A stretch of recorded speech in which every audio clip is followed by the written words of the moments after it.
Horizon filmed him at the World's Fair in New York. He's Arthur Clarke. Trying to predict the future is a discouraging and hazardous occupation because the prophet invariably falls between two stools.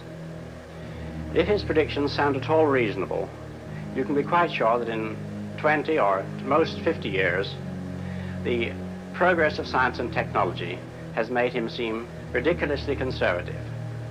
On the other hand, if by some miracle a prophet could describe the future exactly as it was going to take place, his predictions would sound so absurd, so far-fetched, that everybody would laugh him to scorn.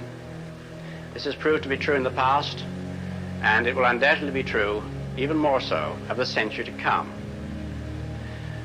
The only thing we can be sure of about the future is that it will be absolutely fantastic. So, if what I say now seems to you to be very reasonable, then I'll fail completely. Only if what I tell you appears absolutely unbelievable have we any chance of visualizing the future as it really will happen. Let's start by looking at the city of the future. Some people think that it will be like this. And they're quite right.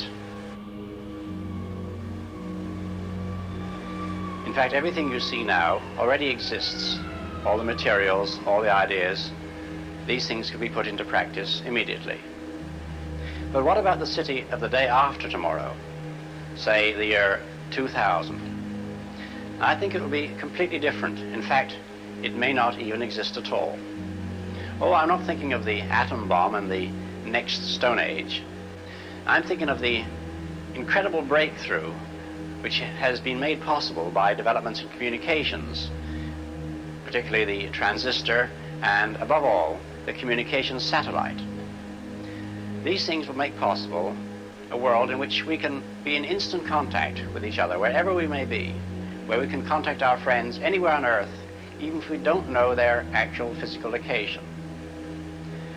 It will be possible in that age, perhaps only 50 years from now, for a man to conduct his business from Tahiti or Bali just as well as he could from London. In fact, if it proves worthwhile, almost any executive skill, any administrative skill, even any physical skill, could be made independent of distance. I am perfectly serious when I suggest that one day we may have brain surgeons in Edinburgh operating on patients in New Zealand. When that time comes, the whole world will have shrunk to a point, and the traditional role of the city as a meeting place for man will have ceased to make any sense. In fact, men will no longer commute, they will communicate. They won't have to travel for business anymore, they'll only travel for pleasure. I only hope that when that day comes, and when the city is abolished, the whole world isn't turned into one giant suburb. In that world of the future, we will not be the only intelligent creatures. One of the coming techniques will be what we might call bioengineering, the development of intelligent and useful servants among the other animals on this planet, particularly the great apes and, in the oceans, the dolphins and whales. You know, it's a scandal of which we should be thoroughly ashamed that prehistoric man tamed all the domestic animals we have today. We haven't added one in the last 5,000 years. It's about time we did so, and with our present knowledge of animal psychology and genetics, we could certainly solve the servant problem with the help of the monkey kingdom. Of course, eventually our super chimpanzees would start forming trade unions and we'd right back where we started. However, the most intelligent inhabitants of that future world won't be men or monkeys. They'll be machines, the remote descendants of today's computers. Now, the present-day electronic brains are complete morons, but this will not be true in another generation. They will start to think, and eventually they will completely outthink their makers. Is this depressing? I don't see why it should be. We superseded the Cro-Magnon and Neanderthal men, and we presume we're an improvement. I think we should regard it as a privilege to be stepping stones to higher things. I suspect that organic or biological evolution has about come to its end, and we are now at the beginning of inorganic or mechanical evolution, which will be thousands of times swifter. But even if the future does belong to the robots, our bodies and our brains still have immense untapped potentialities.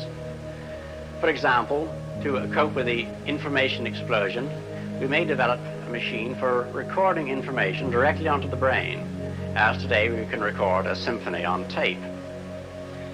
So we may one day be able to become instant experts, learning Chinese overnight, for example. Or we may be able to recall completely memories of past events so that we seem to relive them. In fact, techniques are already known for doing this in a rather limited way at the present.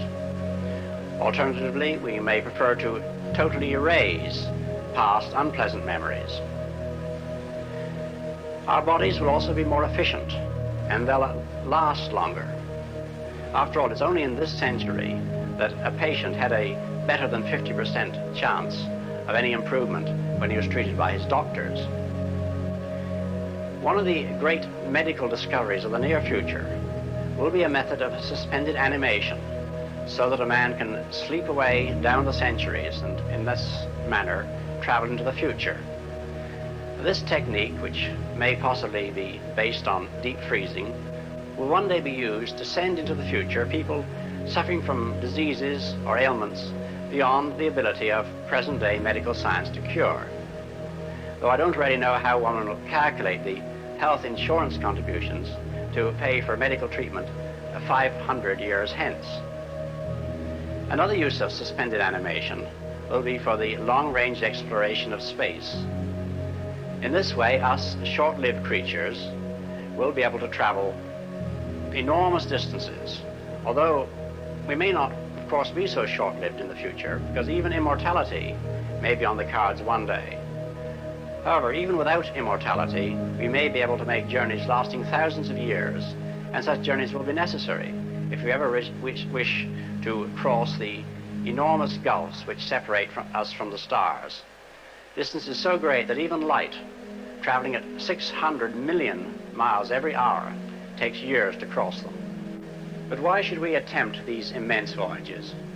Well, because it seems fairly certain that, at least at this moment in time, there are no other intelligent creatures in our own solar system. We'll have to go out to the stars to meet them. For certainly out there among the 100,000 million other suns of our universe, there must be many civilizations, perhaps far higher than our own. The first contact with intelligent extraterrestrials will be the greatest adventure in the future of man. It may not happen for centuries, but one day it will come. Meanwhile, near at home, there's plenty to do in this solar system on the moon and planets. Today, we can just reach the moon. Tomorrow, men will be living there. 100 years from now, some men will call it home. At the moment, it's a very unattractive kind of place to imagine as a home, and this is true of all the planets. There's not one on which unprotected men could live, or on which any form of life as we know it could exist, with the possible exception of Mars. However, 100 years from now, things will be very different. With the techniques which we are now acquiring, it will one day be possible to modify the environments on at least some of the planets so that men can live there without spacesuits or airtight cities.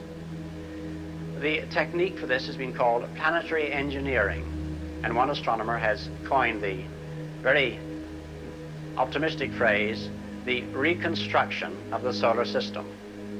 Looking as far into the technological future as I dare, I'd like to describe the invention to end all inventions. I call it the replicator, and it's simply a duplicating machine. But it's a duplicating machine that can make an exact copy of anything. Now, we're already familiar with perfect copies of printing, of pictures, and of sounds.